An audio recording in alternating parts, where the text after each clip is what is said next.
Hello నమస్తే అండి అందరికి. ఈరోజు జరగబోయే జీటీ వర్సెస్ ఆర్ఆర్ మ్యాచ్ అసలు మళ్ళీ సూపర్ ఉంటుంది అనమాట. ఎందుకంటే రెండు టీంలు నెగ్గి వస్తున్నాయి. ఆర్ఆర్ కూడా ఫుల్ ఫామ్లోకి వచ్చింది, జీటీ అయితే మామూలు ఫామ్లో లేదు. సో ఈ రెండింటి మధ్యన మ్యాచ్ ఎవరు నెగ్గారో ముందు మన ఛానల్ని సబ్స్క్రైబ్ చేసుకున్నారా? సబ్స్క్రైబ్ చేసుకోకపోతే కింద సబ్స్క్రైబ్ బటన్ ఉంటుంది, సబ్స్క్రైబ్ నొక్కండి. ఇలాంటి మంచి ప్రొటెక్షన్ చాలా ఇస్తూ ఉంటాను. సో నోటిఫికేషన్ డైరెక్ట్గా మీ దగ్గరికి వస్తుంది. వీడియో స్టార్ట్ చేద్దామా? ఫస్ట్ ఈ రెండు టీంల మధ్యన క్లాష్ 2022 ఫైనల్లో జరిగింది.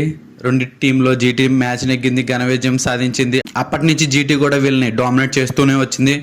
ఈ జీటీ వర్సెస్ ఆర్ఆర్ మ్యాచ్ చాలా బాగుంటుంది, ఎందుకంటే రెండు టీంలు చాలా బాగున్నాయి కాబట్టి.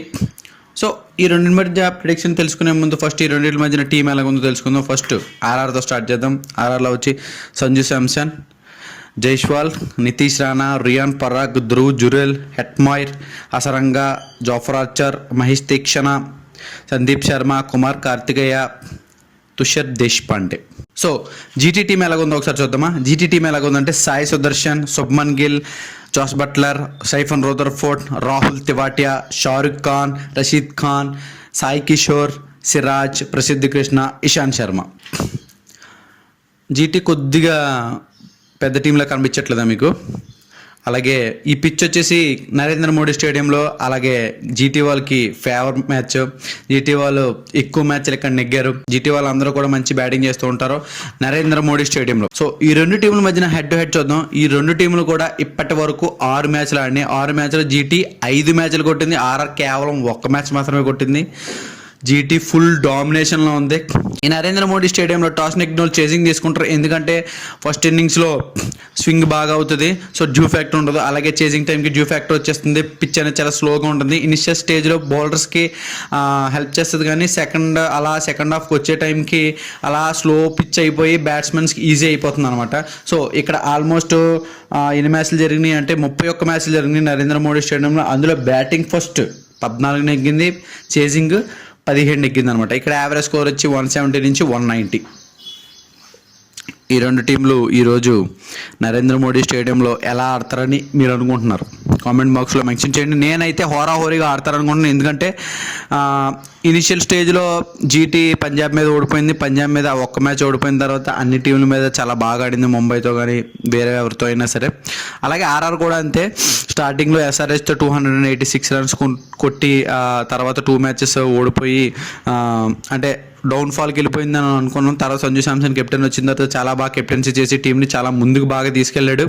సో ఇదే కాన్ఫిడెన్స్తో లాస్ట్ మ్యాచ్లో జాఫర్ ఆర్చర్ కూడా ఫామ్లోకి వచ్చి పంజాబ్ ఇనిషియల్ స్టేజ్లోనే వాళ్ళ టాప్ బ్యాటర్స్ని వికెట్లు తీసాడు. అలాగే హసరంగా, తీక్షణ చాలా బాగుంది bowling attack. Sandeep Sharma slog అవర్స్లో. అలాగే జీటీలో కూడా రషీద్ ఖాన్ సరిగ్గా బౌలింగ్ చేయకపోయిన Sai Kishore, Prasidh Krishna, Mohammed Siraj is a wicket taker. RCB వాళ్ళు చాలా బాధపడుతూ ఉంటారు, మా దగ్గర వికెట్లు సరిగ్గా అప్పుడు తీయలేదు, మోస్ట్ ఎకనామిక్గా ఉన్నాడు ఈ బౌలర్. కాకపోతే ఇప్పుడు వచ్చిన తర్వాత జీటీకి మెయిన్ బౌలర్ కింద తయారడా. దట్టు రబాడా లేని టైంలో, రబాడీ లాంటి ఎక్స్పీరియన్స్ ప్లేయర్ లేని టైంలో కూడా ప్రసిద్ధ్ కృష్ణ, సిరాజ్ కంట్రోల్ తీసుకుని టీంని ముందుకు తీసుకెళ్లారు. పెద్ద పెద్ద టీంలను సైతం వీళ్ళు బౌలింగ్తో, ఒకరు వేరియేషన్తో, ఒకరు పేస్తోని, ఒకరు యార్కర్స్ అన్నీ వేస్తూ అసలు టీం మొత్తాన్ని మేనేజ్ చేసి 2 బౌలర్స్ కూడా చాలా బాగా చేశారు. అలాగే జీటీలో యాక్చువల్గా ఏంటంటే ఫస్ట్ 3 బ్యాట్స్మెన్స్ చాలా క్రూషియల్ అనమాట.